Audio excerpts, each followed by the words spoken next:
Hey, welcome to Live from Dennis's house. Today we have a special show for you. We are going to be doing our tribute show. We got a lot of tributes going today. A few people have passed away. Of course, Tom Petty passed away.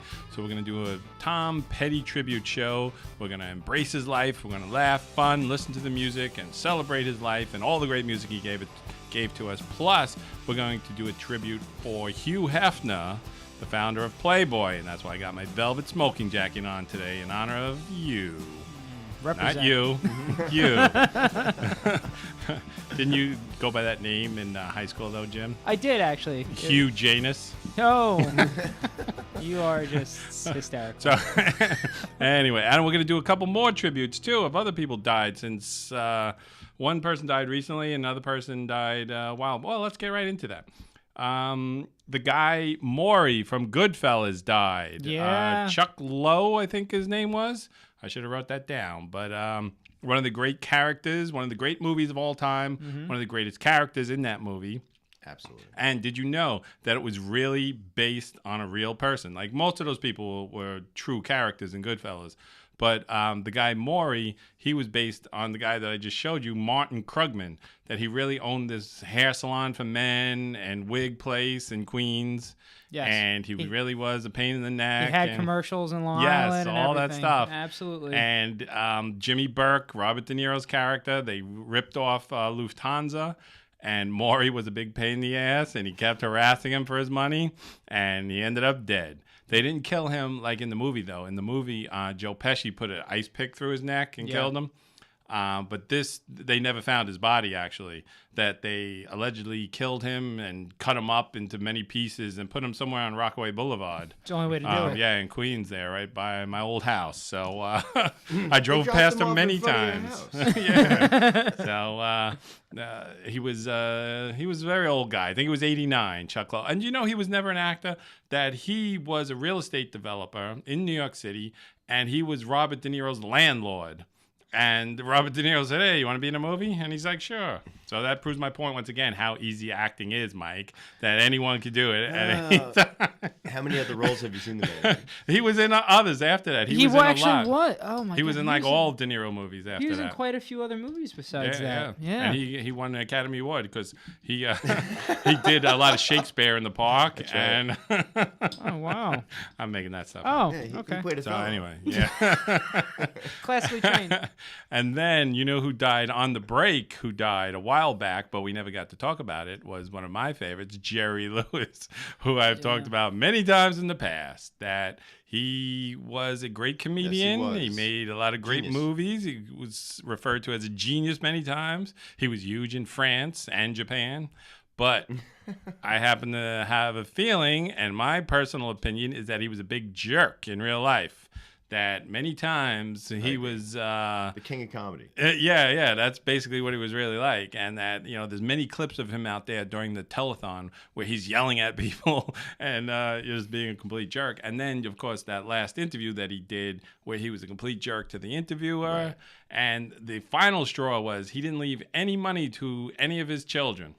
Oh. He said, "Screw you." Where do you leave his money to? Mike Macchioli.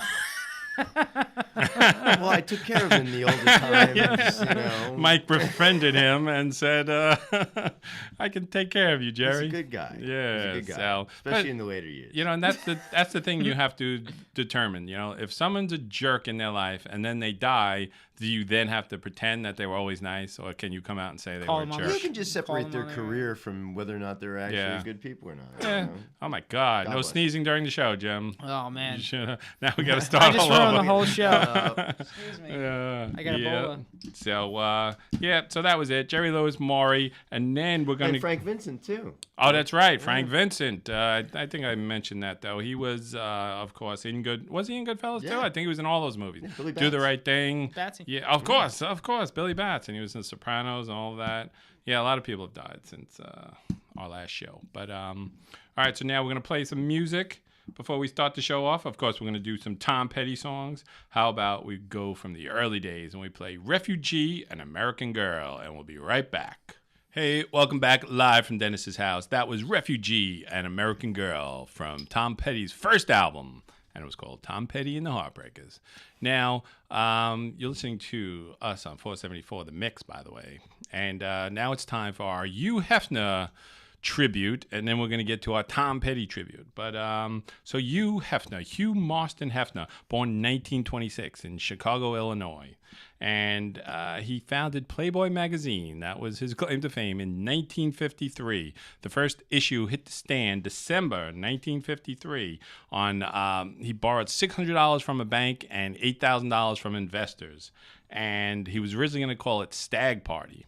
And just think how creepy that is compared to Playboy. Bunny, yeah, Playboy is the joint. That's definitely it. So, he got... And it wasn't like Marilyn Monroe posed for these pictures. She had already posed for this calendar back in 49, and he somehow got rights to it, and he put that in the first issue, and he sold 50,000 copies of the first issue. Nailed it. Very smart. And do you know how revolutionary this is at this point in 1953? Right now, it's so tame compared to what's going on in the world now.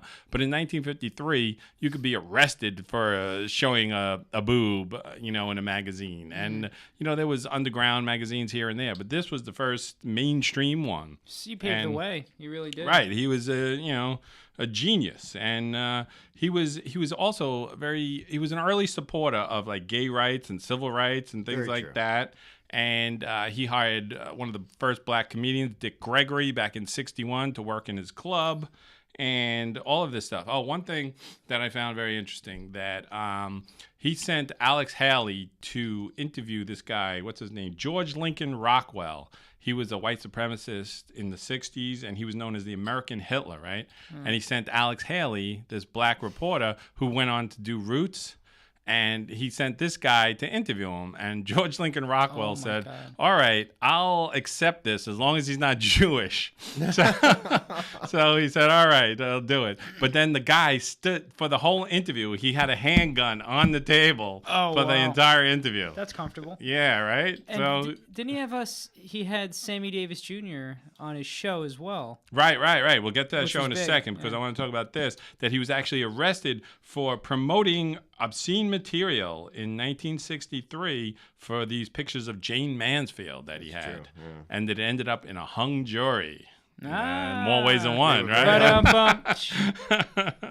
Yeah. So, so go back a little bit here, that he actually was married prior to this going on. And his first wife cheated on him before they were even married. There's conflicting stories about whether he was in the military at this time or whatever, but she cheated on him, and he said it was the most devastating thing to ever happen to him. And they got back together, they got married, and they ended up having kids, but it was said that she allowed him to do whatever he wanted because she felt so guilty about the affair.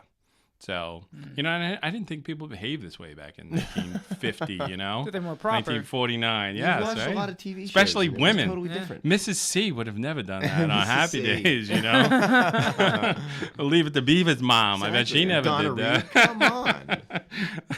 They were like Barbie dolls. They didn't have privates, right? Yeah. So as you mentioned, it was a huge success, this magazine, as you can imagine. And he gained wild fortunes from this, and he started the Playboy Club, as you mentioned. Yeah, and a television TV show. Right, he had two TV shows. I forget, one was called Playboy After Dark, TV Playboy. It was Playboy called Playboy's Penthouse was the first one, and then the second one was Playboy After Dark. Yeah. Yes, and these were like the coolest shows. It was before all our times, of course, but I saw some of them on like YouTube and stuff, and it just looks so cool. It's like they're having a big party in a penthouse, and all these smart, sophisticated guys in tuxedos and chicks. Scotch and like, now we're going to turn. Here, my friend Sammy Davis Jr. Exactly. is performing. Sing a little something for us, Sammy. Sing a song for us, Sammy. And he always had jazz musicians playing in the background. It was, there's like Miles Davis over in the corner. Exactly. Yeah. Hey, Miles, what are you doing here? Shocking to see you here, Miles. Thanks But for he coming. really was a playboy, and he had his smoking jacket on. And about this time, he vowed he was only going to wear pajamas. So wherever he went, it was just pajamas, and later he got his smoking jacket. I like how he turned his bed into his like office. Yes, it was a big circular bed. Yeah. He was in his pajamas. That's like the ultimate. Desks towards the side. Like there actually is like a stenographer waiting off to the side. A naked stenographer. Exactly. Oh, that's true. He was eccentric, but to the point where he wanted to be as eccentric as he was. Because at this point too, I heard that he was working nonstop and he was doing a lot of pills, amphetamines, and he had everything in his Chicago mansion at this point. And for like a couple years, he never left. That whatever he needed or wanted, he had brought into him. Right. So he would just work 20 hours a day and stuff, then crash, and then he would have all these different movie nights and chicks. There's nothing more rock star than this guy's lifestyle. Rock star. That no rock star ever had a lifestyle as and every rock star after Hef visited Hef. Yeah, of course. And then copied his lifestyle. They're like, hey, man. You're doing it right. How do you do this? Because that was the thing. When he moved to California and he came up with the Playboy Mansion there, it was the destination for anybody. That's why you wanted to be a rock star, so you can end up in the grotto. You get invited to the Playboy Mansion. Exactly. Exactly. And what year was that? That was in the 70s. He moved. In the 70s? Early 70s. And, that was everywhere. This was when they were, like an empire. He had his own jet with the Playboy logo. And, of course, the Playboy logo. We got to talk about the logo. How the branding. Yeah, of course. It was on now everything. There will be a movie coming out of Hef. There actually is. Yes, in the making. You know who's going to star as Hef? I already heard it. I did not know. Jared Leto. Oh, I really? Yeah. Oh, that's interesting. Oh, yeah. That's good. He's well cool casted. guy. I got no problem with that. So, no objection. Yeah. I remember the first time I went to the Playboy Mansion, and I went into the grotto. Then you were never invited back for peeing in the pool. And he peed in the pool. He peed in the grotto. He was the only one. The grotto, no way. You had to see what was going on in the grotto. He was like, look at the fart bubbles. They're like, no. The grotto. You have to go, sir. The grotto looked like a bowl of egg drop soup. There was so much stuff floating on it. Oh my god. Cream of some young guy. Yes. So, he started this sexual revolution. Right now, if it wasn't for Hef, we wouldn't even be here right now. We'd all be in jail probably for immoral thoughts. He changed all our lives. Exactly. And of course, it was just the magazine itself was really good. That he had all of these articles. He had great writers. There was articles and writers, and then who else happened to be in that magazine? And then, of course, there was naked ladies. And everybody loves naked ladies, of course. Yeah. And then he got involved in Playboy Jazz Festival. And I remember that they would have these jazz and pop like awards every year. And as a kid, I remember seeing it. They were always drawn out as cartoons, and it would say who was the best guitarist of the year. And they'd have all these cartoons. I'll have to show you. We'll Google that later on and check it out. So, he was a Renaissance man, if you will. He was everything. And, of course, there were some feminists, of course, who were against him. And, I don't understand that. I even heard some people criticizing him now that he was, whatever. He put women in terrible situations and all this stuff. But not really, because any woman that worked for him wanted to do it. It was anyone would and pose. he empowered certain women to have greater careers after they left what he did for them. Exactly. It's like Marilyn, good example. Yeah. First mainstream movie star to be naked on in some sort of And she only went up from there. I feel. And now it's just a stepping stone. Every woman at some point poses naked first before they become a star. Now it's just like the Kardashians. Well, I was going to say Kim Kardashian. You don't even need to porn first. Just do porn first, and then you have a career. Did she do Playboy? Kardashian? No. I don't know. I don't know. Maybe at some point. Everyone has seemed to have done it now. Yeah, but up until the recent years when Hef took because of course there was he had that show on when he was dating those three blondes, and it was just amazing. And Which he was terrifying. I thought, actually. He was the poster boy for Viagra, though. He said Viagra's the greatest thing to ever happen. He's 90 and he's still running amok. If you had to deal with all three of them, you'd be saying the same thing. Yeah, he never stopped. Oh, that was amazing. Yeah. But then just recently, he took a back seat, and his kids were running it, and they decided they're not going to have naked ladies anymore. That Playboy is going to, so needless to say, that went for one issue, and people said, no, we're not going for it. So they're back to naked ladies, I believe. Tough sell. Yeah. I wondered, do they even print out the magazine anymore? That would be like Oscar Mayer saying we're not making bologna anymore. We're not making bologna anymore. You can have no more hot dogs, else. No hot dogs, no bologna. What else? We're gonna be health food now. Everything else, broccoli. There's no hot dogs and bologna though. You can't buy it. You can't have an Oscar Mayer wiener. You can't do it. So, so I don't even know if they're making print copies of this magazine anymore because most magazines are online. I couldn't even tell you. You know, because now, like I said, it was innocent back in the day, you know, but now it's just graphic-free hardcore porn anytime you want, you know? All day, every day. Yeah, right? 24/7. But I got to say, it was very... Remember when you had to look under people's couches? And like, what do you got?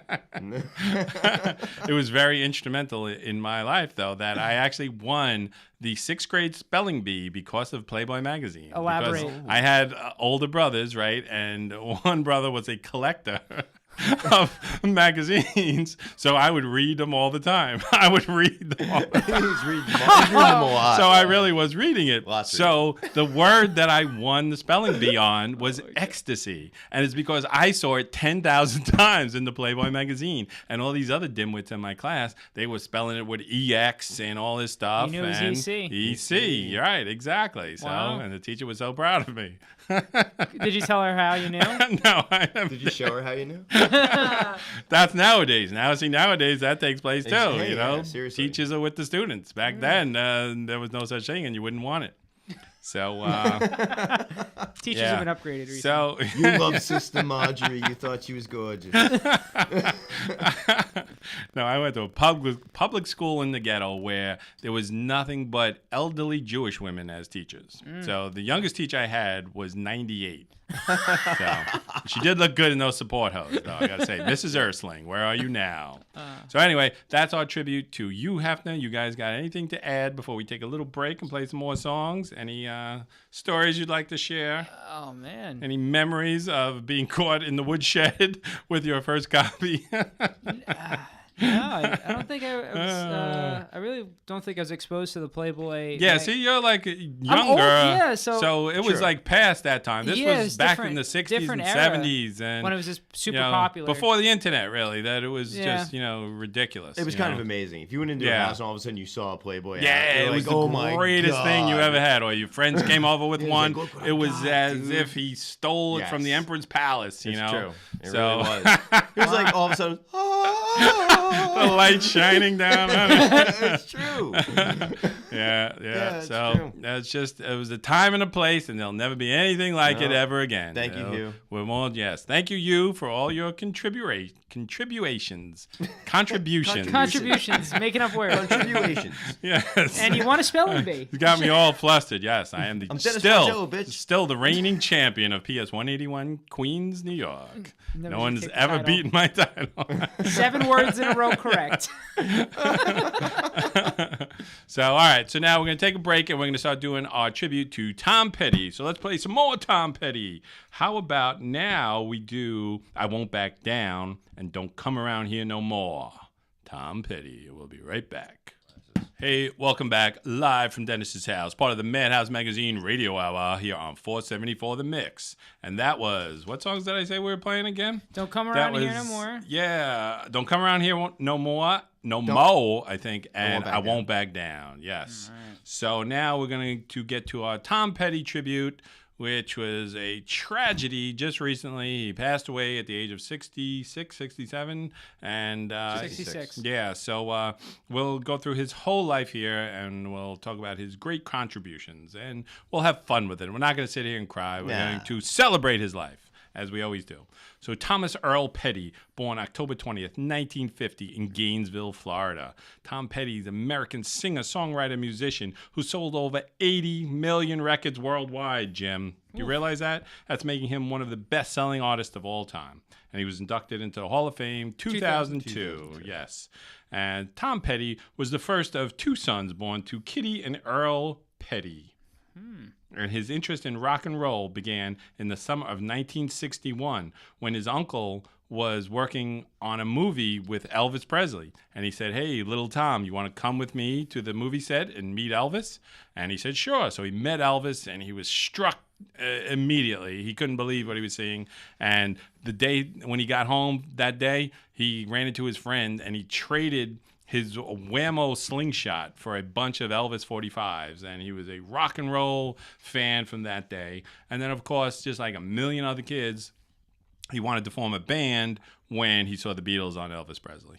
No, Beatles on Elvis Presley. What does that mean? Whoa. I saw Beatles on a pretzel. Get your mind out of the gutter there.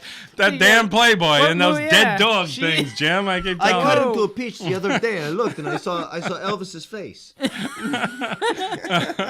So it was the Beatles on Ed Sullivan, of course. Thank Ed you. Sullivan Show, 1964, one of the most monumental moments in rock and roll history. Just history. Just I think history in history. general. Yes, Yeah. exactly. So, and then he said, that's it. I'm going to form a band. And do you know, Jim, this is something I didn't know, and this is a fact you might know, that one of his first guitar teachers was Don Felder, the guy from the Eagles. I did not know that. Yeah, I Oh, know because wow. they lived in the same town and he taught them. So then, of course, he formed local bands and all this stuff. And but one of the first bands who had, just a little local success was called Mudcrutch. Yes, That's thank you. the band you were thinking Thank of, you, right? Mudcrutch, yep. So Couldn't then place he formed the Heartbreakers, and his debut album was 1976, Tom Petty and the Heartbreakers. And it had songs such as Breakdown and American Girl on it. Two classics. Two major classics. Yes. Fir- to have that as your first record. Exactly. Phew.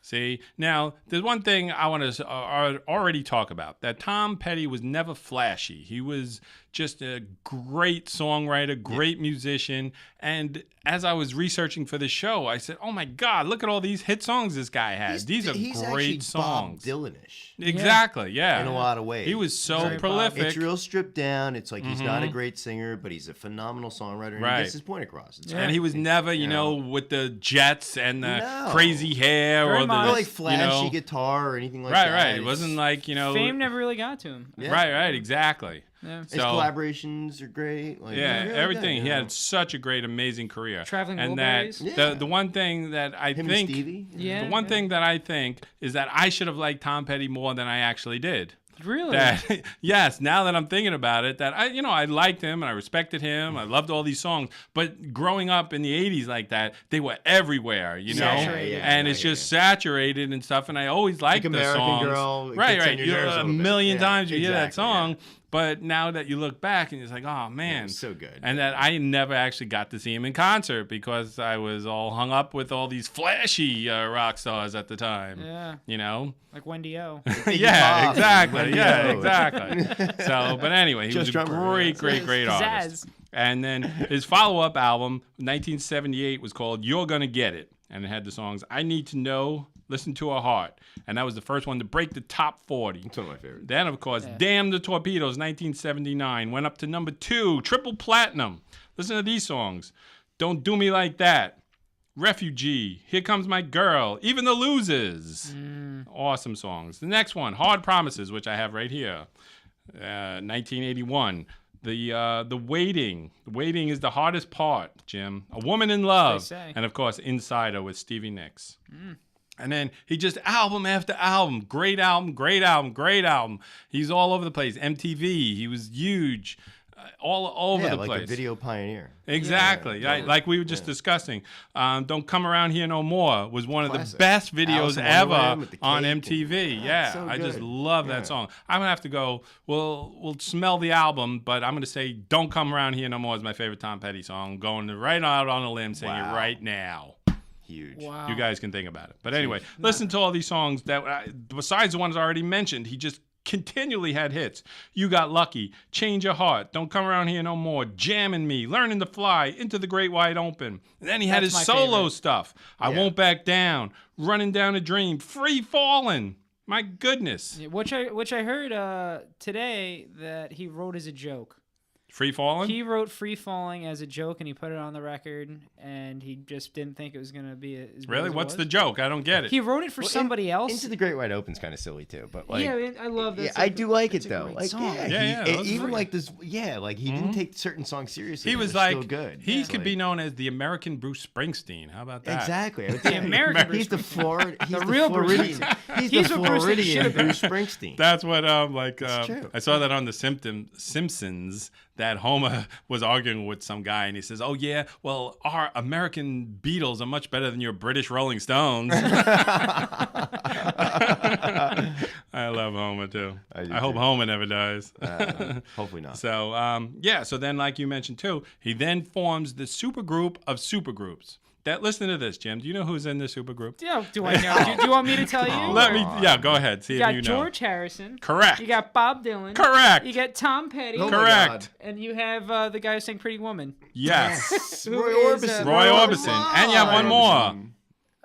See, now George you look Harrison? stupid now. No, I there's said one George more guy. Harrison. Wait. George One more Harrison, guy. Bob Dylan, ELO. Oh, Jeff Lynne. Jeff Lynne. Yes, he was very instrumental in that He is band very, too. yeah, he Yes. actually, yeah. So it was the supergroup of supergroups. Listen to that, and they had the hit songs, "Handle with Care," "End of the Line," "Tweeter and the Monkey Man." Yeah. Okay. So like I said, he was a great songwriter, great hits, not flashy, but he also had character, and he stood for something that, I forget which album it was, but it was back in the day, and the record company wanted to increase record prices starting with that one, that the superstar records are going to cost more. So this record, the record list price were $8.98 at that point, and with his new album, they were going to charge $9.98, and big. he went berserk, and he said, no way, and he fought back the record company. Who else would do that? Nobody else would do that. Keep my price down. So Right, exactly, for his fans, and he had, Jerry Garcia integrity. Yeah, maybe. There was other people, but Kim Kardashian wouldn't do that. She definitely wouldn't do that. Miley Cyrus is not doing that. Jay-Z, Beyonce wouldn't do that. They would charge albums charge too $10.98. much. Yeah, exactly. They don't care.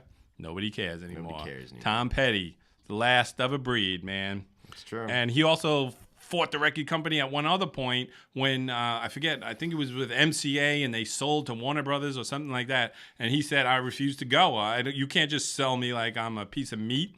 So his lawyer told him he could declare bankruptcy and then go sign with a different record company and whatever it was. But, it was great. Fighting the good fight. Yeah. Integrity. Exactly. Yeah. Something people don't have much anymore. True. And as you see now that he was very well respected, you see all the accolades pouring in from every artist out there. No one had a bad word to say about Tom Petty. How could you? Even if you didn't like his music, it's like Yeah. that was a stand-up man. I'll never forget. I think I might have been 10 or 11, and I got his greatest hits album. And oh my God, did I listen to that album?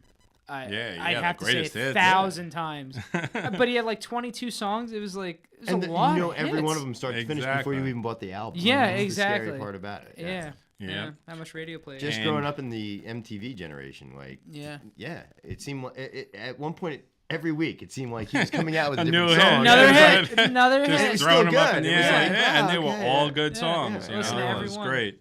And, as a guitarist, he was famous for playing the Fender, but mostly the Rickenbacker. Yeah, and another California guitar. Yeah, he was, the Byrds were a huge influence on him, too, as well as Beatles and Stones and all that stuff. But did you know that he wrote all his songs on a Gibson Dove acoustic song? Yeah. And that back in the 80s, his house caught on fire in California, and like almost everything burnt up, but he saved that Gibson Dove guitar. Smart man. And his wife and children. Everything else. Yeah. Exactly. First guitar. The dogs and cats perished. And that's why I don't know But if he I got can his back Fender him up custom as a shop guitarist. out.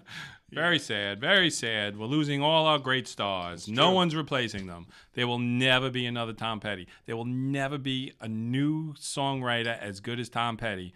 For the rest, if civilization lasts 10 billion more years, there will never be a songwriter as good as Tom Petty. Jim. I don't know, How do you feel about that? Nickelback's Seriously, man, really, I don't know. The guys who write for Rihanna, they're pretty good. Yeah. Have you heard the Adele's new album? Yeah, right, man. See, that is such a depressing thought for me. That every time one of these big rock stars die, I know there'll never be anyone to replace them. There's no one coming up that's as good as these people. Yes. Yeah, so well said. That's it. Very depressed now, Jim. Sorry. That's it. That's well, it. Night is over. We got more music though. We're gonna play some more songs. So let's see. All right. How about? Oh no, we didn't smell the album yet. Let's smell the album. This one looks pretty new though. So here, there's an insert in there. Look at that. See if there's anything interesting in there. Oh, wait. There's something in here for you, too, Mike. The lyrics. Oh, wow. See? Nobody includes lyrics in their records anymore because their lyrics are stupid. Even the insert smells... This, too. This is a nice poster in there. Who's that in there? It's the band. Nice. Very good. All right. Like I already said, Don't Come Around Here No More is my favorite song by Tom Petty. Into the Great Wide Open, man. There you go. I don't know. Mike, you want to smell something? It's a story that speaks to me. There you go. So I don't know. I would have to say Refugee. There you go. Can't go wrong with that. None of these songs you can go wrong with. Yeah, exactly. You could have picked 30 songs and anyone would have been great. All right, so now we're going to wrap this show up. We're going to go out playing Traveling Wilburys, End of the Line, which is my favorite Traveling Wilbury song. And then we're going to go play Even the Losers and the Artist of the Month. There you go. Live from Dennis's house. See you next time.